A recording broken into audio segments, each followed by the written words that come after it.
বিসমিল্লাহির রহমানির রহিম। পরম করুণাময় ও অসীম দয়ালু আল্লাহর নামে শুরু। আলহামদুলিল্লাহিল্লাযী আনজালা আলা আবদিহিল কিতাবা ওয়া লাম ইয়াজআল লাহু ইওয়াজা। সকল প্রশংসা আল্লাহর, যিনি নিজের বান্দার প্রতি এই গ্রন্থ নাজিল করেছেন এবং তাতে কোনো বক্রতা রাখেননি। কাইয়িমান লিয়ুনযিরা বা'সান শাদীদান মিন লাদুনহু ويبشر المؤمنين الذين يعملون الصالحات أن لهم أجرا حسنا ماكثين فيه أبدا। এটি সুপ্রতিষ্ঠিত করেছেন যাতে আল্লাহর পক্ষ থেকে ভীষণ বিপদে ভয় প্রদর্শন করেন এবং মুমিনদেরকে যারা সৎকর্ম সম্পাদন করেন তাদেরকে সুসংবাদ দান করেন যে তাদের জন্য উত্তম প্রতিদান রয়েছে, তাতে তারা চিরকাল অবস্থান। শুরু করো।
একটু দাঁড়াও।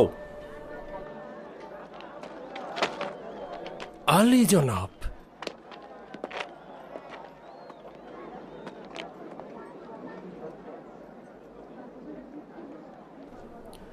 প্লুটোনিউস সাইন্তুস, মৃত্যুর পূর্বে তোমার কি কোনো শেষ ইচ্ছা রয়েছে? এটাই শেষ সুযোগ যেখানে তোমার শেষ ইচ্ছা পূরণের চেষ্টা করা হবে।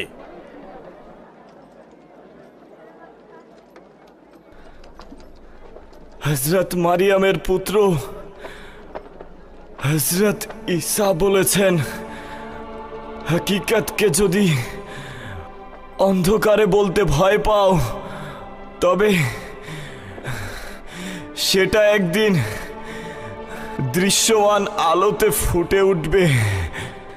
যে ঈমানের বিষয়ে নির্জন কোনো ঘরের কোণে আলোচনা করেছিলে, একদিন সেই কথা প্রতিটি বাড়ির ছাদে প্রতিধ্বনিত হবে। ওর অবশ্যই মারা যাওয়া উচিত। ওকে আমি দেখেছিলাম, ও সেই কাফের। ওকে কেন এখনো মারছে না? ওটাকে পুড়িয়ে মারো। ওকে জলদি পুড়িয়ে মারো।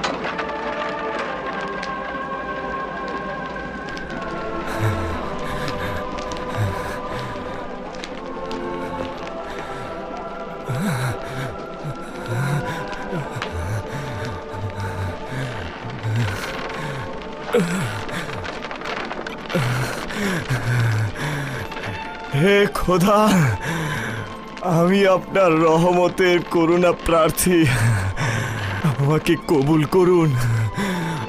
হে পরওয়ারদিগার, কবুল করুন।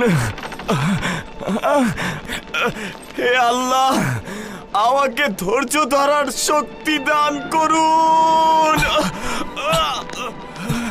প্লুটন, হযরত ঈসা মসির কাছে আমাদের সালাম পৌঁছে দিও।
আলী জনাব ডিওক্লেটিয়ানুস।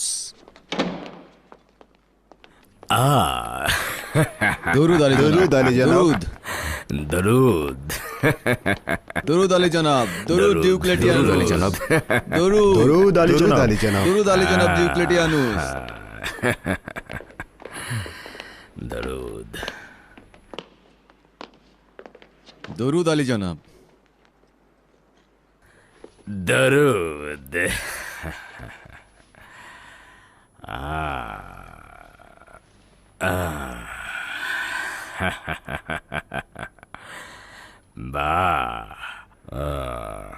আপনাদের সবাইকে একসঙ্গে দেখে বেশ আনন্দ বোধ করছি।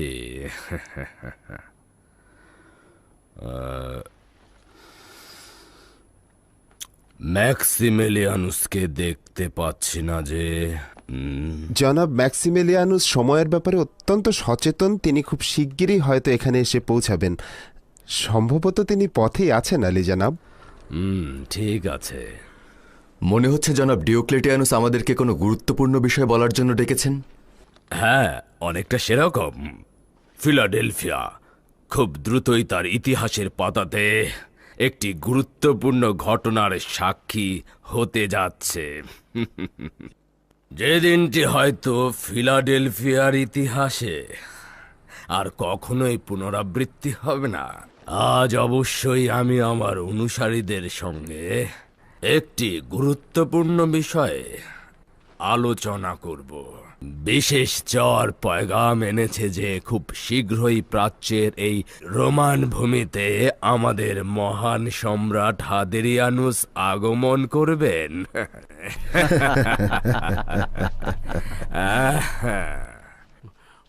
আমাদের এমন সৌভাগ্যের অংশীদার করার জন্য অসংখ্য শুকরিয়া মহান শক্তিশালী জুপিটারের প্রতি। সম্ভবত জেরুজালেমে যাওয়ার পথে উনি ফিলাডেলফিয়াতে সংক্ষিপ্ত বিশ্রাম নেবেন। নিঃসন্দেহে এটা খুবই আনন্দের খবর। আমাদের এমন সৌভাগ্যে অংশীদার করার জন্য অনেক শুকরিয়া। শুকরিয়া শক্তিশালী জুপিটারকে। তার চরণ ধুলিতে ফিলাডেলফিয়া মুবারক হোক।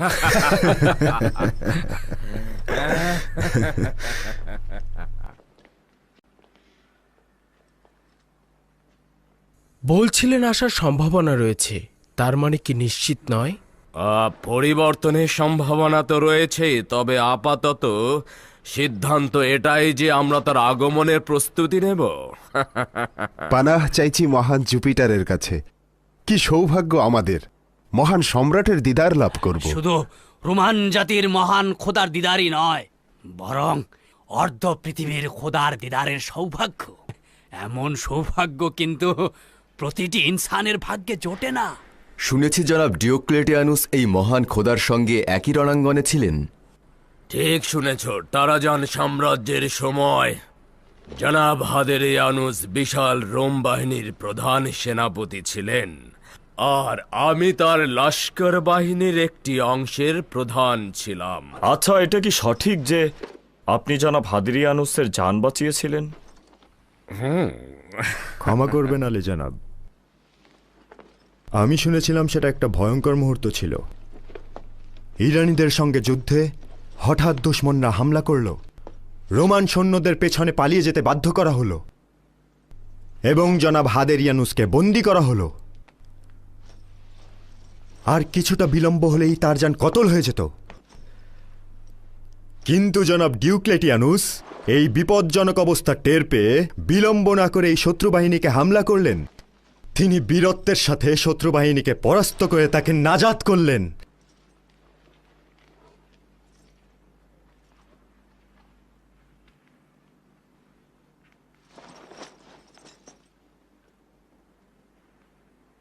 তাহলে এভাবেই মহান সম্রাট ও খোদা নিজের জানের জন্য জনাব ডিওক্লেটিয়ানুসের কাছে ঋণী রয়েছেন। তার মানে মানুষের খোদা নিজের জানের জন্য বান্দার কাছে ঋণী? আপনার মতো একজন বিজ্ঞ উপদেষ্টার কাছে এই কথা শোভনীয় নয়। এটা মোটেই আজব নয়। আসলে খোদাগণই নিজেদের শুধু নাজাত দিতে পারেন। অবশ্য জেনে রাখা ভালো যে বান্দাগণই খোদাগণের বাহু এবং কখনো কখনো খোদার নাজাদের জন্য ব্যবহার হয়ে থাকেন। অবশ্য যা এখনো বলা হয়নি সেটা হলো জনাব ডিওক্লেটিয়ানুস কর্তৃক জনাব হাদেরিয়ানুসের জান রক্ষার সময় হতে এখন পর্যন্ত জনাব হাদেরিয়ানুস খোদার সর্বোচ্চ আসনে অধিষ্ঠিত হতে পারেননি।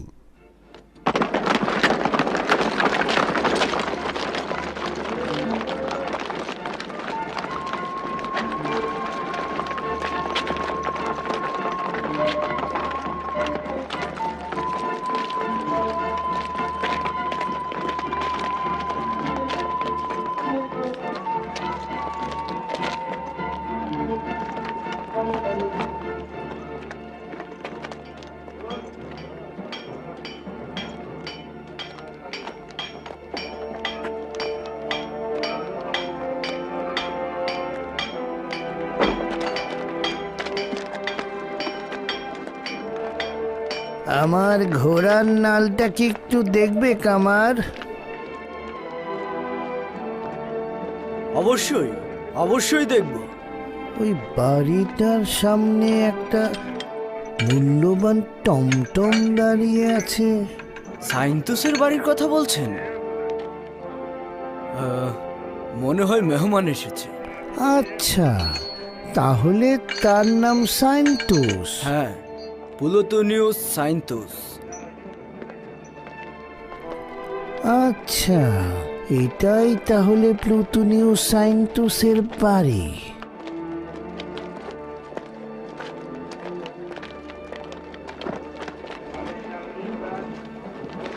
আরে কোথায় যাচ্ছেন? এই যে শুনছেন, আপনার ঘোড়ার নাল লাগাবেন না। এই যে চলে গেল। আরে আপনার নাল লাগাবেন না? পাগল নাকি?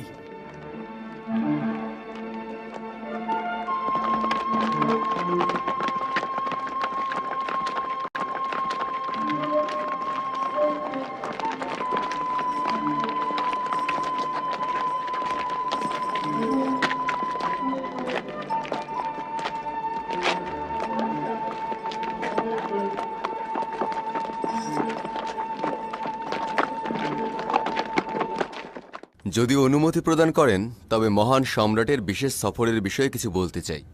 বলো। নিঃসন্দেহে সম্রাটের জেরুজালেম সফর কোনো সাধারণ ঘটনা নয়।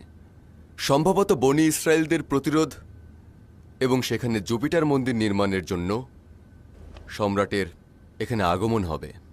আর ইহুদিদের জন্য এটা এক ধরনের হুমকিও বটে। হ্যাঁ, একেবারে সঠিক। হ্যাঁ, আরে বনি ইসরায়েলের সন্তানেরা কতটা আহাম্মক যে তারা ভাবছে রোমের মহান সম্রাটদের বিরুদ্ধে তারা পেরে উঠবে। অলিম্পিয়াস খোদা ও মারুখের সমুন্নতার সঙ্গে তারা পেরে উঠবে। যদি প্রথম থেকেই এখানে জুপিটারের ইবাদতখানা তৈরি করা হতো এবং সম্রাটের ভাস্কর্য জেরুজালেমে স্থাপন করা হতো, তাহলে এরকম রক্তক্ষরণ হতো না। প্রথমে এই কাজটি আসলে রক্তপাত ছাড়া করা উচিত ছিল। বনি ইসরায়েলদের লজ্জাহীন প্রতিরোধের 3 বছর পর রক্তপাত ও হানাহানি ঘটিয়ে এখন পদক্ষেপ নিতে বাধ্য করা হলো। সঠিক। এদের থেকে অধিক মূর্খ হচ্ছে ঈসার অনুসারীরা। জানি না এরা না দেখা খোদার মধ্যে কি পেয়েছে। ঈসাকে তারা রোমের শক্তিশালী খোদার চেয়ে বেশি প্রাধান্য দেয়। হাস্যকর।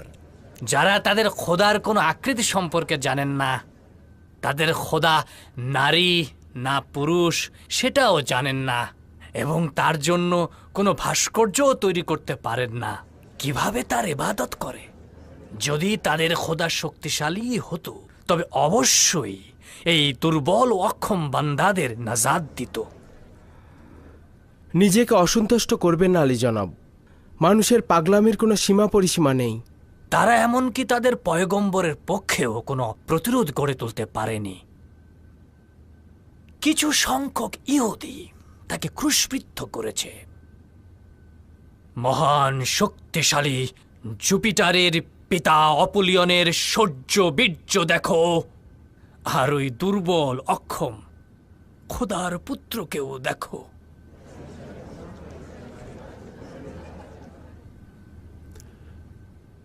বলা হয়ে থাকে যে হজরত ঈসার মূল ধর্মে কোথাও উল্লেখ নেই যে তিনি খোদার পুত্র, বরঞ্চ তিনি খোদার পয়গম্বর ছিলেন। হজরত ঈসার ক্রুশবিদ্ধ হওয়ার পর খ্রিস্ট ধর্মের একজন প্রচারক পিতা পুত্রের এই গল্পটা ফেঁদেছেন যেন রোমানদের এই ধর্মে আকৃষ্ট করা যায়। সম্ভবত রোমানদের কাছ থেকে শিখেছে যে খোদা পুত্র জন্ম দিতে পারে। ক্ষমা করবেন আলী জনাব, আজকের দরবার কি ঈসা মসির অনুসারীদের বিশ্বাস নিয়ে, নাকি জনাব ডিওক্লেটিয়ানুস অন্য কোনো গুরুত্বপূর্ণ বিষয়ে এখানে আমাদের ডেকেছেন? সাবাস, তাহলে গুরুত্বপূর্ণ বিষয়ে ফিরে আসা যাক। মহান সম্রাটের আগমনের সময় আমাদের কয়েকটি গুরুত্বপূর্ণ বিষয় মাথায় রাখতে হবে, যেটা এখন আলোচনা হবে। মহান সম্রাটের ফিলাডেলফিয়ায় প্রবেশ হবে একটি বীরত্ব গাথার মধ্য দিয়ে। শুনুন জনাব ব্লুটো। জি আলী জনাব। আমাদের ইবাদত খানাগুলো মেরামত করা হোক, আপোসের ভাস্কর্য সেখানে প্রতিস্থাপন করা হোক, অপোলন, প্লুটন, মার্রিক, সিবেলা, কিয়ানা এবং মিত্রার ভাস্কর্য স্থাপন করা হোক। যত রকম ইবাদত খানা রয়েছে এবং যত রকম খোদার ইবাদত করা হয় তাদের নামে ইবাদত খানা তৈরি করা হোক। এবং প্রিয় মেয়র জনাব সুরিমানুস, আপনার কাছে চাইছি প্রভু জায়ানুসের ভাস্কর্য স্থাপন করে শহরের সদর দরজায় স্থাপন করা হোক। জি আলী জনাব। আর রাজস্ব বিভাগের প্রধান জনাব মার্টিয়ানুস, সম্রাটের সঙ্গে আমার পূর্ববর্তী সম্পর্কের কারণে তাকে আমরা মূল্যবান হাদিয়া প্রদান করব। কিন্তু আজ থেকে রাজস্ব দ্বিগুণ করে দিন। কিন্তু কিভাবে করবো আলী জনাব? এটাই তো অনেক কষ্টে জমা করে থাকি। বলে কি জনাব মার্টিয়ানুস, এটা রোম নয়, আর তারা উচ্চ মর্যাদা সম্পন্ন ইনসানও নয়। এরা হচ্ছে এমন একদল পশুপাল যাদের দুগ্ধ দোয়ানো না হলে বাচ্চারা সব খেয়ে ফেলবে। সুতরাং দুগ্ধ সংগ্রহ করো, বোঝা গেল? আর প্রিয় ডিনাসিউসে আজিজ, মহান সম্রাটের উপস্থিতিতে নাট্যশালা চাই। প্রচুর গ্ল্যাডিয়েটর সংগ্রহ করুন, প্রচুর সংখ্যক ভয়ঙ্কর সিংহ ও ভাল্লুক চাই, আর তাদের সঙ্গে ওই ঈসা মসিহের অনুসারী চাই। ঈসা মসিহের অনুসারী কেন আলী জনাব? জানি যে চিকিৎসকের সঙ্গে ক্রোধ উপযুক্ত নয়, কিন্তু অবাক হচ্ছি এত ভোতা জেহেন তো আপনার ছিল না জনাব তেলমিখা। আচ্ছা, আপনি আমাকে বলুন তো, ভয়ঙ্কর সিংহ ভাল্লুক কিভাবে সম্রাটকে বিনোদন দেবে? বুঝতেই পারছেন, ফিলাডেলফিয়ার জমিন ঈসা মসিহের অনুসারীদের রক্তে একেবারে সয়লাভ হয়ে যাবে।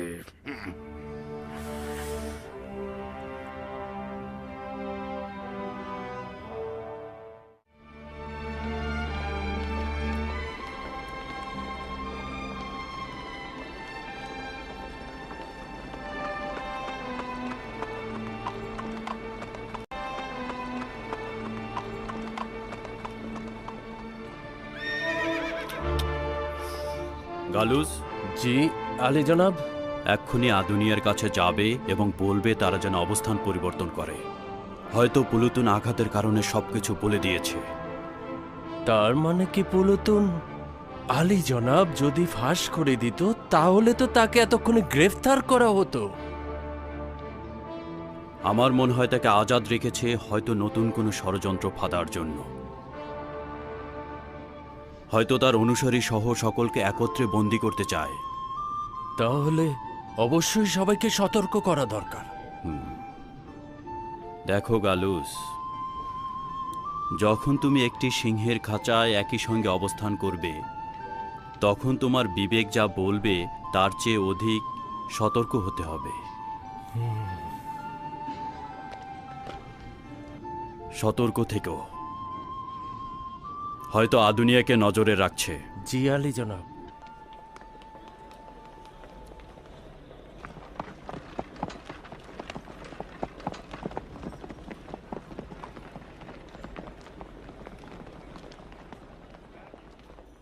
শ্যামল, এদিকে এসো।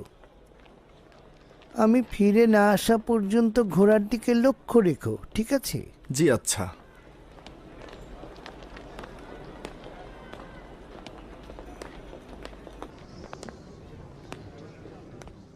আলী জনাব ম্যাথিউসের জন্য গুরুত্বপূর্ণ খবর রয়েছে।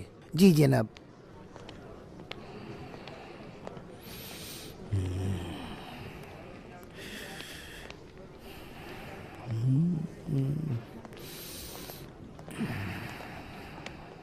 শালা বারুজ করছি, আপনার জন্য জান কোরবান আলী জনাব। ব্যাপার কি? খুশি খুশি দেখাচ্ছে। প্রথমে তাকে অনুসরণ করছিলাম, ঈশার অনুসারীর আগুনে পোড়ানোর অনুষ্ঠানে গিয়েছিল, অতঃপর ওই জওয়ানের পিতার বাড়িতে গিয়েছিল। আচ্ছা, আচ্ছা। আপনার মেহেরবানি জনাব, আপনার মেহেরবানি। রোম, এথেন্স, আন্তাকিয়ে, গ্রেট, সাইপ্রাস, ফিলিস্তিন, সিরিয়া, এমনকি এই ফিলাডেলফিয়া সমস্ত ঈসা মসিহের অনুসারীতে পূর্ণ। তাদেরকে যতই হত্যা করি, আঘাত করি, দরিয়ায় নিক্ষেপ করি এবং হিংস্র সিংহের সামনে দিয়ে দেই না কেন, তারা খতম হবে না। আমার এই রাজমহল পর্যন্ত প্রভাব বিস্তার করেছে তারা। বুঝতে পারছি না এই আজগুবি দিন কিভাবে এই রাজমহলে ফাটল ধরালো। জনাব জুলিয়াস, তুমি বুঝতে পারছো না নাকি বুঝেও না বোঝার ভান করছো? সম্রাট ডেমিসিয়ান তার চাচাতো ভাই ফেলাবিউস কেরমান্স ও তার স্ত্রী ফেলাবিয়া ডেমিসিয়াকে ঈসা মসিহের অনুসারী হওয়ার অপরাধে গর্দান ছিন্ন করেনি? সেটাও কি আজগবি ছিল নাকি? আচ্ছা, তাহলে আমাদের বিবেক কি বলে না আমরাও দরবারের ব্যাপারে সতর্ক হব? কি বোঝাতে চাইছো? তেমন কিছু নয়, শুধু সাবধানতাই বোঝাতে চেয়েছি। কিন্তু আমার দরবারের লোকজনের প্রতি পূর্ণ বিশ্বাস রয়েছে। তবে তোমার সঙ্গেও একমত হচ্ছে, অবশ্যই সতর্ক হওয়া উচিত। আলী জনাব ম্যাক্সিমিলিয়ানুস,